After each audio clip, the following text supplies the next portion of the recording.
Hello and good morning, MYM Insiders. How's everybody doing today? This is Rich Harshaw, and we're here for our Innovation Hour webinar today. And as usual, the Innovation Hour is mostly about getting some ideas, and I want to steer you away from trying to necessarily grab ultra-specific things and saying, hey, I can do that exactly. But instead look at principles and say, what are the kinds of ideas that are being conveyed here, and how could you take those ideas and those principles and implement those into your business? So that's kind of what we're trying to accomplish on these webinars. We're going to do two different topics today. It's a 2-for-1, two for the price of one. We're going to do one called Mr. Nice Guy and one called Pamper Chef. And, you know, we got two Christmas presents here. Those actually look very tiny, but nevertheless, it is a two for the price of one. Both of these are relatively short and quick and pretty straightforward. I don't think you're going to leave today's webinar saying, wow, I had never even thought of any of that stuff before. In fact, it could be quite the opposite experience for you, where you leave the webinar feeling like everything that you just heard was already familiar to you, but it's one of those things where it's just good to have a reminder. I had an experience just in the last 2 or 3 weeks where I was listening to a podcast, and the podcast interviewer was talking to an interviewee who is a guy who does quite a bit of marketing and does a lot of online selling and things like that. And it was a fascinating discussion, and I ended up signing up for this guy's emails, not because I'm particularly interested in what he has for sale. In fact, it's not something that I would be interested in at all, because I quite frankly have no need for what he sells. But I signed up for his emails because the way and approach that he used for marketing, while not exactly appropriate in tone and style for what I'm trying to accomplish in my business, it was a good reminder of some fundamental, solid marketing principles, some things that I had quite frankly just kind of let slide a little bit. And it was good to see this other guy doing these things so well as a reminder to, hey, there's some fundamental things that, you know, there's just so many different fundamental things, it's easy to let them go. And until somebody comes along and slaps you in the face a little bit, you don't even really recognize that they're on the list of things that you need to put a little bit more effort into. And that's kind of what we're talking about here today, okay? Some things that are just a little bit of a slap in the face, particularly as we talk about the Mr. Nice Guy stuff. As we get into the Pampered Chef, that might be something that will cause you to pause and think and consider some things that maybe have not been on your radar before. But regardless, let's go ahead and jump in. The first one we're going to talk about is Mr. Nice Guy. And as you can see here, I've got a picture of the Eagle Postal Center and a picture of a guy named Joe Yu, Y-O-O, Joe Yu. He's a Korean guy who is the owner of Eagle Postal Center. Now, I'll tell you how I know about Eagle Postal Center. In 2010, we had an office in Grapevine, Texas. We had about 6 or 7 of us over there. I think we had as many as 10 and as few as 6, something like that. And we made the decision to take our company virtual. In other words, we no longer have an office. Everybody is home-based, has a home office, including myself, and everybody else that's in our organization. Now, we've since grown to roughly about 20 employees, so we've had some good growth in the last 4 years. But one of the byproducts of going virtual is we needed a place that we could call our office without having an actual office. So I researched just a little bit, and I found this place called Eagle Postal Center that allows us to have an address that we don't actually physically reside at. And in fact, if you look at our address on our website, this Eagle Postal Center is where our office is. Yeah, it's a virtual company. And the reason you do that is quite simple, right? I mean, I don't want to put my home address on our website, and who knows, you know, I've had bad experiences in the past with people who found my phone number and showing up on doorsteps. Trust me, it's not something you want. So we have this Eagle Postal Center. Well, as I was doing the research for finding a place to have our address, I found in Southlake, which is the town where I live, there were about 3 or 4 of these kinds of places where they'll receive your mail and stuff like that. And I went and I checked out the first one, which was actually closer to my house, and it was when I walked in, there was teenage kids that were working at the counter. They didn't really seem to know what was going on, and they referred me to an older woman who worked there who seemed to be in charge, and she was kind of grouchy and a little bit grumpy, and she acted like I was kind of imposing on her just a touch. Now, I mean, it wasn't abusive or anything, but I just didn't get a super warm feeling. Then I went over to the second one, a little bit farther away from my house, not terribly far, but a little bit farther. And it was Eagle Postal Center. And I walked in there, and this is the guy I met, Mr. Joe Yu. And I'm going to tell you something. The minute I stepped foot in his place, I was blown away, not by the place, because I'll show you the place. It's just this sort of nondescript. They've got greeting cards, and I don't even know what all this stuff is. I've never actually looked at it. But they've got some copiers and stuff, and of course they've got mailboxes and all that kind of stuff. I don't have a picture of those, but you get the idea. This is just from his website. I pulled this off of there. But here's the thing. This guy, Joe, was so phenomenally nice that it was infectious. I couldn't resist doing business with this guy because he was so freaking nice. Every single time I walk into this place, he says, "Hey, Rich, my friend." I'm always his friend. And you know what? I've noticed that pretty much everybody else is his friend. And he's always happy to see me. He always gives me a smile. He'll always stop anything he's in the middle of to say hello. He's always bent over backwards to do anything I needed him to do. Not that I've asked him to do anything particularly crazy. Actually, I've rarely asked him to do anything at all outside of the ordinary. But when I have, he's just been so accommodating that I thought, wow, what a great way to approach your business. What a great way to approach your business. So that's what we're going to talk about. It's kind of this Joe Yu, Eagle Postal Center, so nice that I can't help but do business with him. I don't honestly know how much it costs to have my mailbox there. I think it's $300-something a year. I'm not sure. But I can tell you this, the guy could double his price. I wouldn't leave. He could be 3 times as expensive as the other company that was down the street. I wouldn't switch because he's just that nice. So let's take a look at some of the principles of Mr. Nice Guy. Well, the first thing is just learning people's names. Now, if you've done any study on the subject of, human psychology, here's what you'll find. People's favorite subject is themselves. Hang on just one second. Battling the allergy bug just a little bit. I don't know. I think we've got a change in the weather and it kicks something up. But anyway, when you know people's names, they know you care. And you just think, well, I've got a remodeling company. We don't have that many customers. It's easy to know their names. Well, okay, well, use their names and have people in your office know their names. Have you ever called someone and they knew who you were, and it was somebody that you didn't really think should know your name? Now, I'm going to give you just one little example, and you'll think, well, I don't know how this really applies. But have you ever been to vacation to one of these resorts like in Mexico or Hawaii or the Caribbean or something like that? I was on vacation just a few weeks ago. I was in Mexico in Puerto Vallarta staying at the Grand Vilas Resort. Very nice place, recommended. Not sure that Puerto Vallarta is my favorite place in Mexico. In fact, I know it's not, but it was pretty good.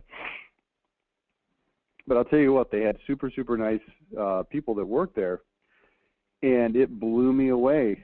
Everywhere we went, by the second day, we were there for 4 or 5 days or something like that, all the employees knew who we were. Mr. Harshaw, Mr. Richard. It was amazing. They knew who we were.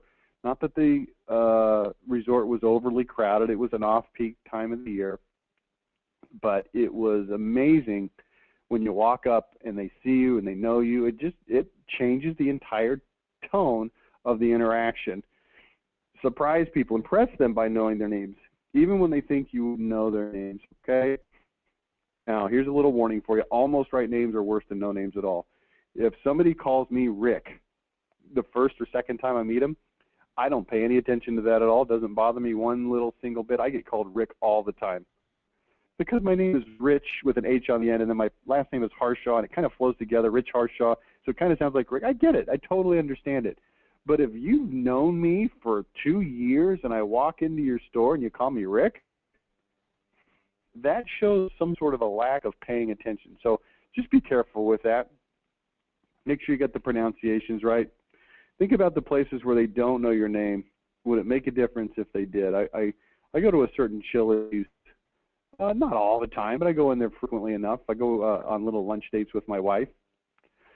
And about the third or fourth time that I went in there to this particular Chili's with the same hostess, and he sort of gave us this blank, glaring look of, I don't even know who you are. You kind of start to think, well, I know there's lots of people. I mean, I get it. Hundreds of people come through a Chili's, but make an effort to start looking for and noticing people.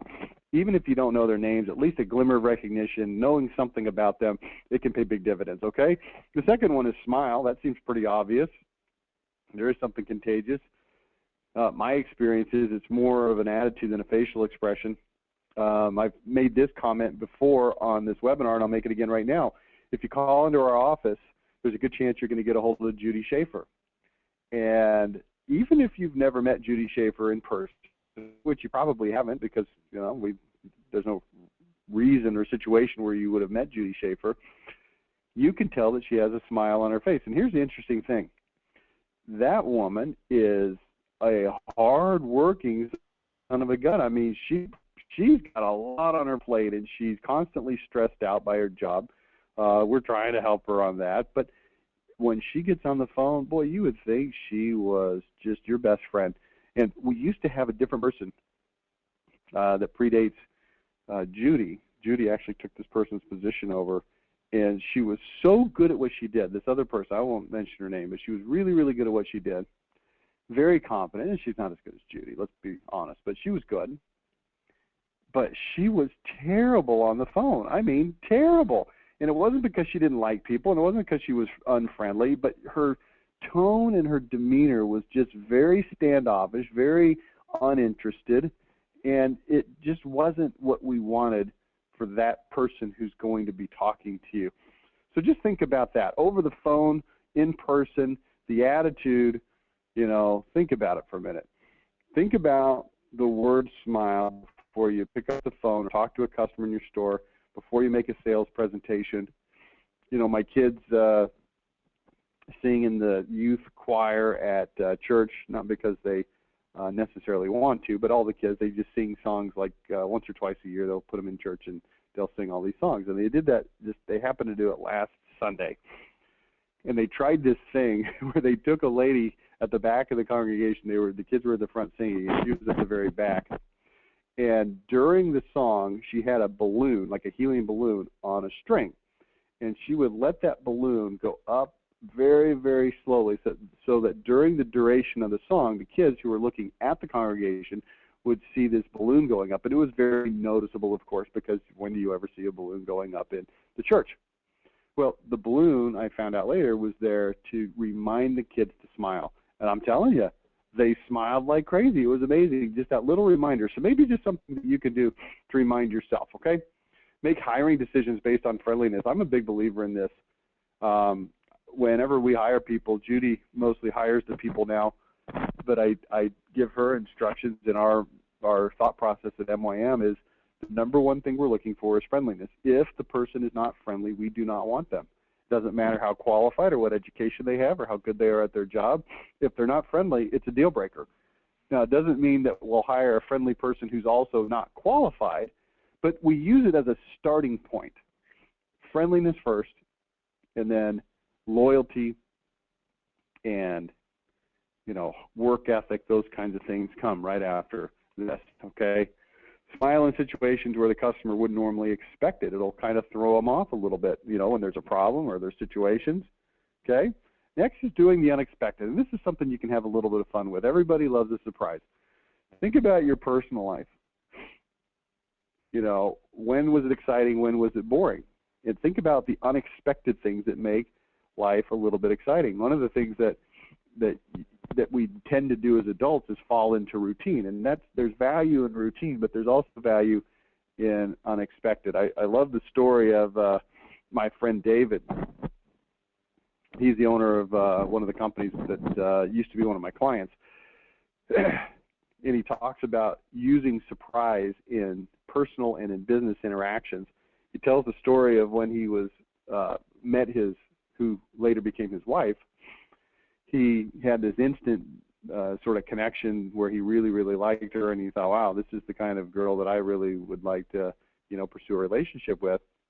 And of course, he's kind of dorky and stuff like that, so he needed to do a little bit extra to get her to like him. So when he went on their first date, now they lived kind of out towards the country over in West Fort Worth, so keep that in mind as I tell the story. But he picked her up in his truck, and they went out to the outskirts of town and got on some old roads. So the reason I'm telling you this is it wasn't like they drove 40 minutes to the country roads. It was just outside of town.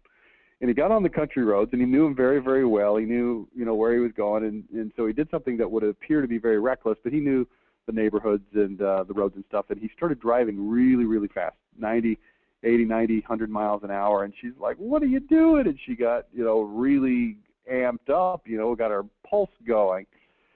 And they kept driving, and she kept asking, what are you doing? Slow down. And he kept not slowing down, and finally he skidded to a halt and got out of the truck without saying anything, came over to her side of the truck, got her out of the truck, and then reached under the seat and pulled out a shotgun and a rifle. And she's thinking, what? And he said, we're going to go shoot. And he had a thing in his truck in the back that, throws the skeet, and he had some targets. They shot some rifles.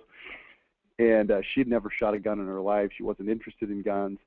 And it was so unexpected, and the adrenaline associated with that was so intense that, according to the way David tells the story, she instantly bonded to him. And he likes to say that there's something very magical about this unexpected situation and the blood pressure, going up and the pulse raising. Now, I'm not talking about, scaring your customers with guns, but here's what I am talking about. Doing something that's unexpected that they look at and go, wow, that was kind of cool. Maybe, just some ideas here, okay? I've talked before about wink-wink deals where you give somebody a little extra something that, as far as they know, is not normally given to all of your customers.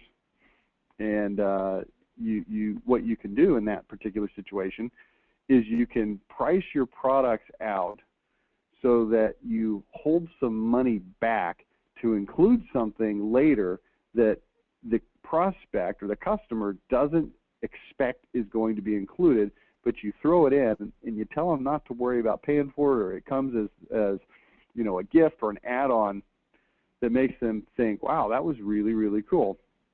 So, for instance, if you are remodeling their kitchen, you could have them pick out certain elements of the kitchen, and then you could just automatically upgrade them 1 or 2 levels and say, I know that we priced this out, but I wanted to give you just this higher level because it is a little bit nicer and it's a better thing. You've been such a nice, and I just wanted to do this for you. It's not going to cost you anything extra. It's on me. Now, price that out so you can do that. You don't want to go broke doing this, or maybe you just do it and you do eat the cost. But the idea here is real simple, right? It's called, hey, I'm going to do something for you. Little freebies, periodic gifts, sending the people that you do business with gifts either after the job is over or later on down the road, 6 months. What if your customer got this card from you?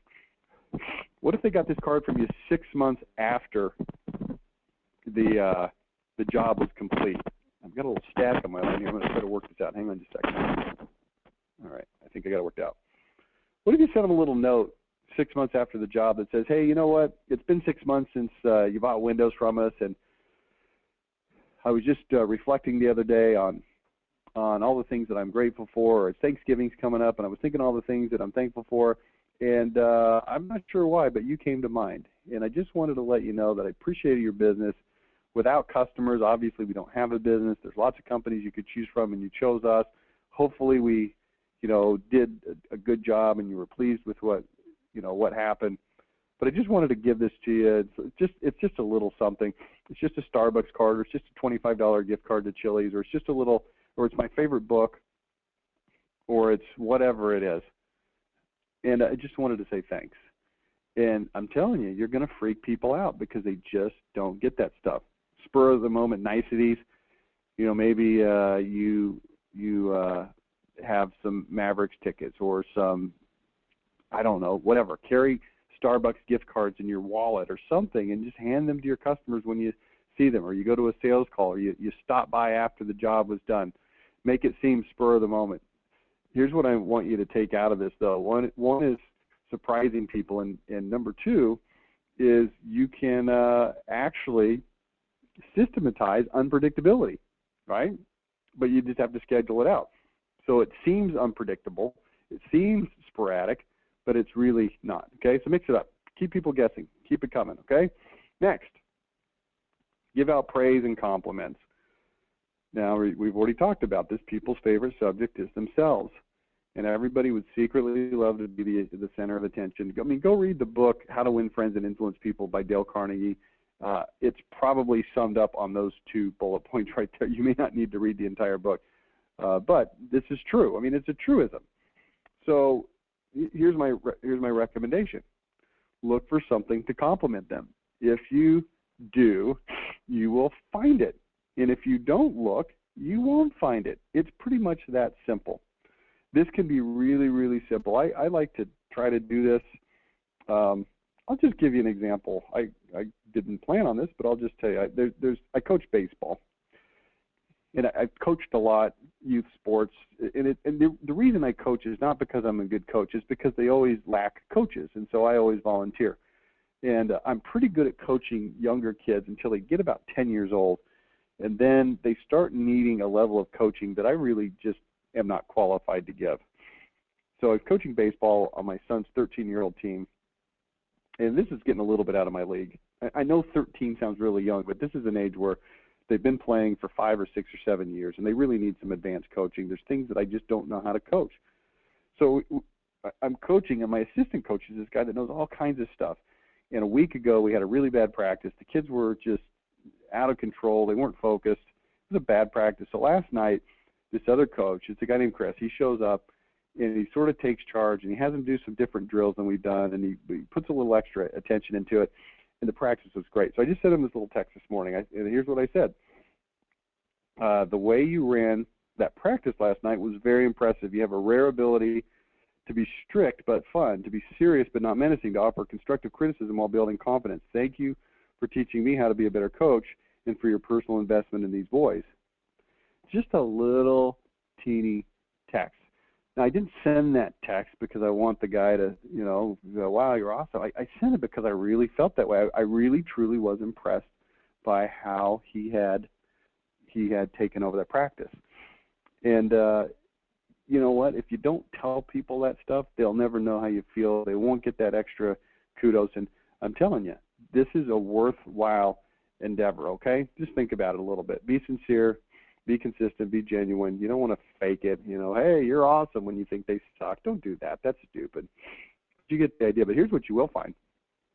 You will find this. Even people that suck, you can find stuff to compliment them on. I mean, speaking of that baseball team, we've got a couple kids that just either aren't that good or aren't that disciplined or, make a lot of mistakes. And I find myself, if I put myself in an attitude of looking for something to praise, that, number one, my attitude about the kid completely changes from looking at him like, oh, he's screwing this up and he's, making us lose, to, hey, this kid is trying. Let's get him to try. Let's keep him trying hard. And let's make sure he has a positive experience here, okay? And you can do the same thing with customers. All right, next, getting involved personally. So think about the lack of personal investment in most of the transactions in most companies, okay? No matter how big or small, there's just not a lot of personal investment. So if you make yourself available, maybe via email, via phone, maybe an unexpected call or email. A great example of this is Hanson's Windows up in Detroit with Brian Elias as the owner of that company. and he gives his personal cell phone number out to every customer. Now, truth be told, I think he has a secondary cell phone number so that he knows, who's actually calling him on a personal level versus customers calling him on that cell phone. But regardless of that, he does take and accept every single call that comes in. And this is a huge company. This is like $65 million. They've got something like 100 customers a day. I mean, thousands of customers per month. And I was visiting Brian on a project I was working on him with. And while I was sitting with him for a couple hours, that phone rang a couple times, and he got into a couple conversations. One of them was not that pleasant because the client was accusing him of something that he didn't feel was accuse-worthy, and another one of them was a very pleasant exchange. But he makes himself available all the time, and he actually, not just says he will do that, but he actually does it, okay? If there's a problem, you can jump in the middle. Don't be afraid to do that. If you can't get involved because you just got too many, make sure somebody gets involved, okay? Make sure there's always somebody that can get involved. And, here's the reality. You're going to mess up. Things are going to go wrong. Things are going to happen. Customers are going to have unreasonable expectations, or you're just going to mess up what you're supposed to do. Just make sure that you're the kind of company that jumps in and handles it. Look at the difference between Apple Store versus Best Buy. If you go into the Apple Store, man, they'll take as much time as possible. And at Best Buy, you go in and they barely know their products, and it's just a whole different experience. Now, it says HT there in parentheses. I'll tell you about this. Just an interesting little program from the church. I'm a member of the LDS Church, the Mormons, and just trust me, I'm not trying to preach to you here at all, but organizationally, I want to give you a little tidbit that I think is very, very interesting and very practical and very effective. A lot of churches, I live in Texas, so we have a lot of these mega churches, and I have a lot of really good friends that go to a lot of these mega churches. I certainly don't want to say anything negative about them, but there are pros and cons of big churches versus smaller churches. And the LDS Church is a really big church worldwide, but they break it down on a local level to individual congregations that usually have anywhere from a couple hundred to maybe 300 people, and sometimes even less in any given congregation. When they get too big, they actually split them into multiple smaller congregations. That's just how it works. But even if you've got, let's say, I'm in a fairly large congregation. We have maybe 350 people that attend on a given week, and maybe 500 that are on the books, with some that don't attend and all that kind of stuff. But on the local level, we have a bishop who's in charge, and he has stewardship over that local congregation. But if you think about that, if you're the bishop of that local congregation and you've got stewardship over, basically 500 men, women, and children, that's a lot of people. It's hard to keep up with that many people. So what they've instituted in our church is a program called home teaching. And the way that the home teaching works is they assign, well, they've actually got two programs that work hand in hand. One is called home teaching, one is called visiting teaching. I know that sounds a little bit odd and similar, but the way it works is they assign men in the congregation to visit families, and each man is assigned generally about 2 or 3 families that they have stewardship over, and they are assigned to go personally visit that family every single month in their home to deliver a short inspirational message and to check up on how they're doing, and if there's any issues or problems that can be detected, to report them back up the line of command to those who maybe can do something about it, or the home teacher is assigned to actually help in whatever way they can help. Now, on one level, this is kind of a massive pain in the butt, because now as a member of this congregation, I've got 2 or 3 other families that I have to personally be responsible for. But on an ability to actually interact, it's so liberating because every single member of the congregation has somebody that's responsible for them. Okay, so for instance, I've got 2 families that I'm responsible for seeing every month, and I've got somebody that comes and visits my family every month. And it's a really interesting program, and the ladies have their own similar program that I mentioned earlier. It's called Visiting Teaching, where they are assigned as women to go visit other women and have that interaction. So here's why I'm telling you this personal involvement, just to make sure that everything's okay, just to make sure that everybody feels included and loved and remembered. You say, well, I don't know, I've got a business. Am I really trying to make my people feel loved and remembered? And the answer is, yeah, I think you might need to look at that. Okay, and this is something that we struggle with at MYM, and maybe you're listening to this call and saying, oh, yeah, you guys suck at that. I don't know. Maybe we do, and if we do, we already know that. I don't think we necessarily suck, but there's always room for improvement, and we're always looking for ways to, okay, how can we be more in touch, more involved, more on the front lines with our customers? And I would encourage you to do the same thing, okay? Next, doing more than you promised. Hey, this has a lot to do with setting expectations during the sales process, and I'm going to tell you, you can ruin customer relationships by just not setting expectations faster than anything else. Because I'm going to tell you this, if you don't set expectations, the customer is going to set their own expectations, and they will probably not align with yours. And in fact, they're probably going to expect a lot more than you are going to deliver, okay? So we already talked about wink, wink, and unexpected things and free stuff. This is one way to give people more than they expected. Like I mentioned earlier, set your prices accordingly, okay? Work your budget so that you can afford to do more than you promised. You don't want to just promise and then go broke delivering more. You know, you don't want to allocate a certain amount of dollars to do a job and you actually spend more and you lose your margin and you lose your business, okay? But also this, make sure people know what you've done for them.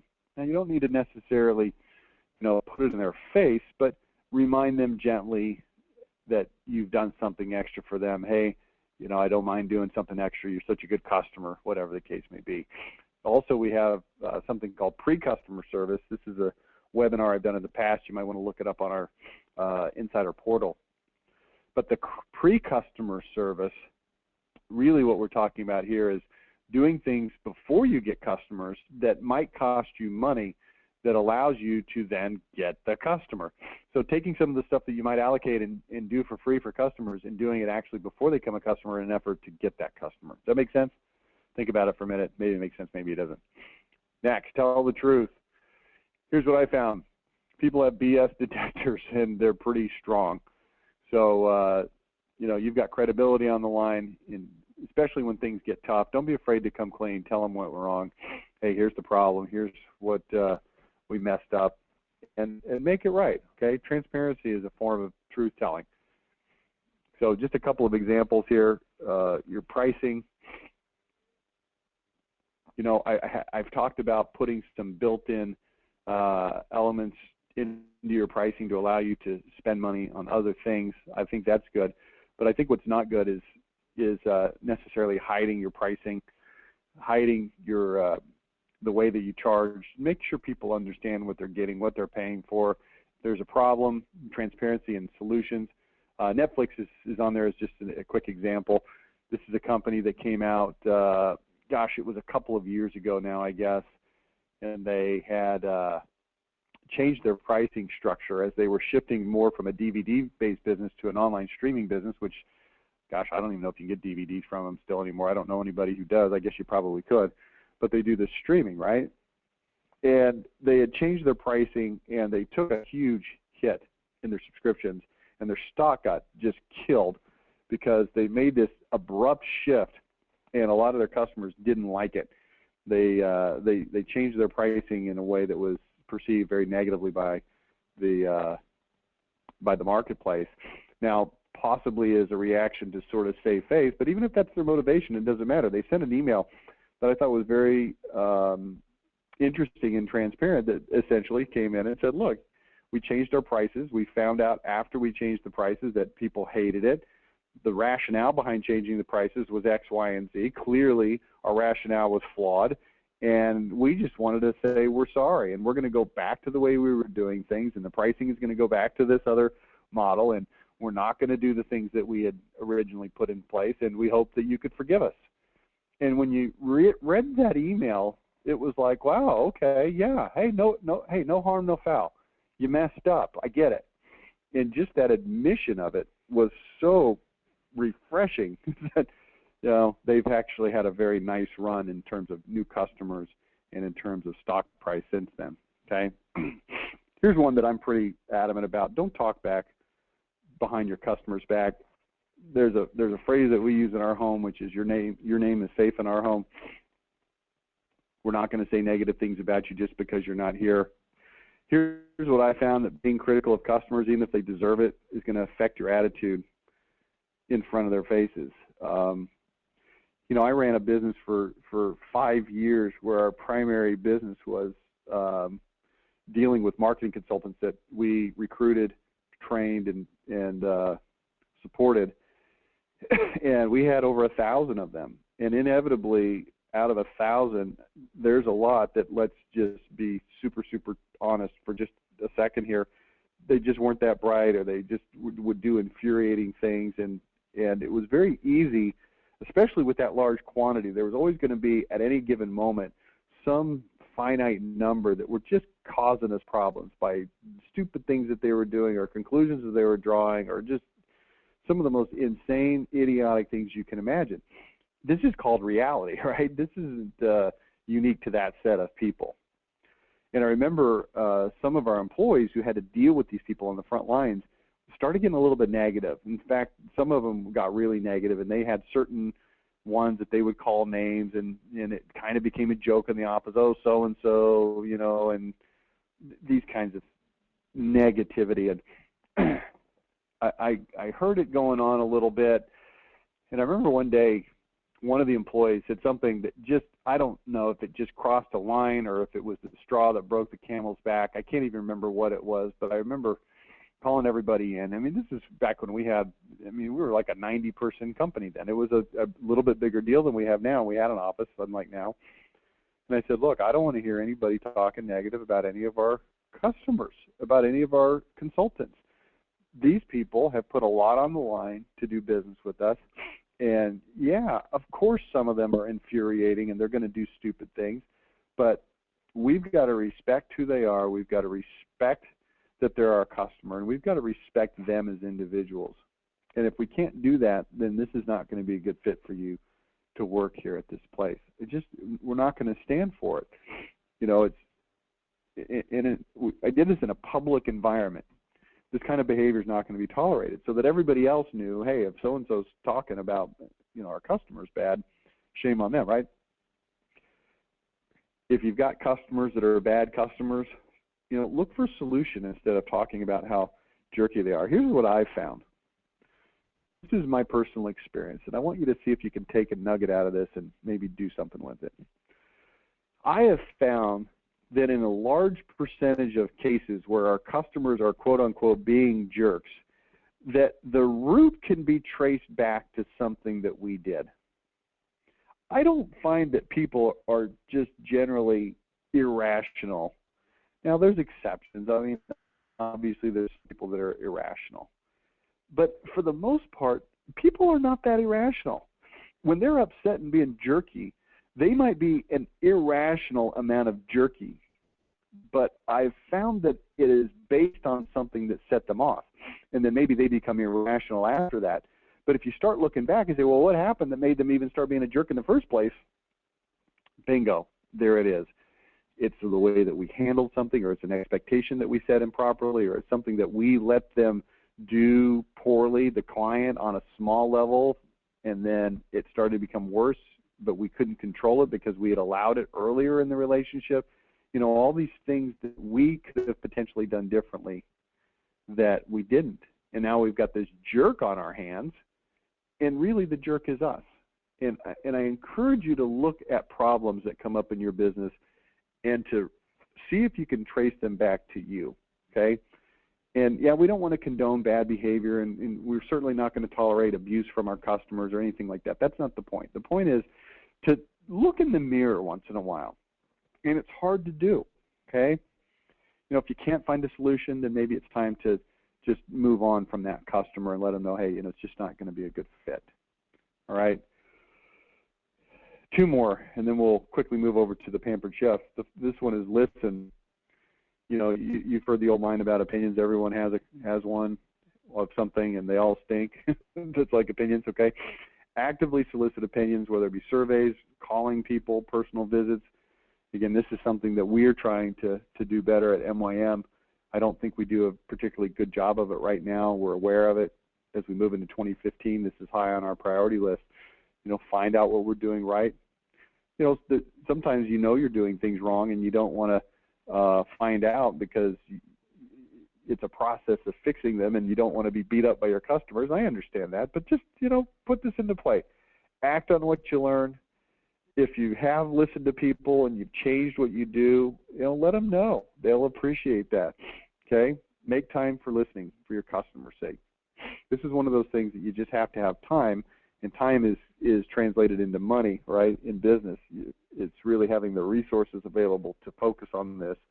So it's something that you might want to consider paying some money and some people to do for you, okay? Last thing, removing the hoops. Don't make people jump through unnecessary hoops to do business with you. Minimize the hoops if you can. Do a hoops inspection of your company. You might be surprised how hard it is to do business with you. I don't have any specific examples here, but just think about that for a minute, okay? Let's move on for just a very brief segment. I call it Pampered Chef. Here's what I found. People respond well to luxury, and people can afford luxury, okay? Based on these factors that are on the screen, rising incomes, available wealth, cost of living has gone down, people have more income, we've got more women earning money than ever before, we've got smaller families, so that means more money available to spend on other stuff. People are dating longer, that means they're staying single longer. High divorce rates, there's just more people with more money out there. Education, sophistication, worldliness, cultural permission to spend. People have stress in their lives, so they're trying to alleviate that stress. One way they do it is by spending money. All I'm saying is this.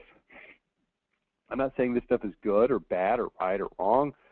I'm just pointing this out so that you will recognize that people can spend some money, okay? And I'm encouraging you to perhaps look at your offering and maybe raise your prices or raise the caliber of service or product that you offer.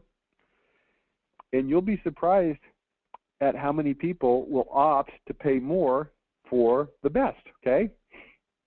Now, there's a book that I read called Trading Up. And this is really an outstanding book. I don't read a lot of business books that I say, wow, that really was interesting. But this is one that I think would fit. Here's what I'm going to do. I'm going to read the inside blurb of this to you, just so you can get an idea. Here's what it says. The book is called Trading Up. An administrative assistant earning $32,000 a year treats herself to silk pajamas at a Victoria's Secret. A young professional earning $60,000 springs for a pre-millennium Kendall Jackson variety of wine. A dual-income couple earning $125,000 orders a $4,500 Viking range for their townhome, even though the developer offered to throw in a perfectly serviceable generic range at no extra charge. These purchases reflect how consumers are now willing to pay a significant premium for goods and services that are emotionally important to them and that deliver the perceived value, quality, performance, and engagement. But in other categories that aren't emotionally important, they become bargain hunters. A passionate BMW driver will shop at Target every weekend. A construction worker who splurges on a $3,000 set of Callaway golf clubs will also buy store-brand groceries. What are the financial and emotional pressures and social forces that drive these product choices? What are the benefits that qualify a premium-priced product or service for mass acceptance? And how can an established producer create a successful mass luxury brand? In Trading Up, again, I'm reading the blurb here. In Trading Up, a world-class team of consultants explores these questions and shows how companies can create premium brands that appeal to the mass market consumer. The book is teeming with ideas that are relevant to product developers, business strategists, marketers, social critics, as well as consumers themselves. And he goes through in this book and he profiles a bunch of different brands, including, let's see, food, Panera, Cheesecake Factory, Trader Joe's, Kendall Jackson Wines, Victoria's Secret, in Belvedere Alcohol, Boston Beer, Callaway Golf Clubs, American Girl, certain kinds of pet foods, Cadillac being a brand that fell from grace. And it's just an interesting book that basically says, hey, People will spend the money, even people that you would not necessarily think can afford it, if the emotional experience is right and it fulfills some sort of need that they have. Okay? So just a couple of the concepts. Excuse me. Like I just said, buy laundry detergent, generic foods at Walmart so they can buy themselves expensive brands. Make yourself that desirable luxury. Position yourself accordingly. Trading up applies to a bunch of situations. I just gave you some examples. So I'm not going to pontificate on this. I just want to put this idea in your brain that people will trade up, and you may want to consider this. Here's a couple ways you can consider this. Let's say that you sell home improvements, and you've got a typical type of foam-backed vinyl siding that you sell. Well, consider putting together a premium package. So if you've got a package that normally is going to cost X number of dollars, raise the price by, I'm making this up on the fly right now, but the principle is sound. Raise the price by 30%, and then figure out what you can add to that in terms of trim or color or additional efficiency or quality or installation or follow-up or extended warranty or anything you can think of that will cost you maybe half or less of the markup, and therefore allow you to raise your, not just your margin, but your raw profit on the job, and present it as your premium. This is the highest end of the line of what we do. There's nothing better. There's nobody, you know, blah, blah, blah. And see what happens. You will find that a certain percentage will take you up on it. Now, here's the great thing about that. There's also a certain percentage that's not going to take you up on it, but they're going to be buying what you were normally selling anyway. So if 20% take you up on the higher end premium offering, that's going to give you extra profits that you normally wouldn't have had available to you because you weren't making that offer. So here's what I'm recommending you do and think about. Look at what you sell, look at your price points, and add a higher level that allows people to trade up and to buy up, and make it so that visually and apparently and realistically it looks and feels like a luxury offering. Okay? Are you following me here? So just think about that. I'm not exactly sure how you were going to pull that off in your business, but the concept is valid and sound. So that's what I'm going to encourage you to do. So that's it. That's our webinar for today. We talked a little bit about Pampered Chef and trading up. We talked quite a bit more about being nice and being a Mr. Nice Guy. So hopefully there was some value for that for you in there. I'll be back with you next Tuesday for our Tuesday morning ad clinic. So hopefully you'll be participating in that. I'd love to have any ads that you would like to submit. I'd like to look at those, and we'll talk to you then. Thanks so much. Talk to you later. Bye now.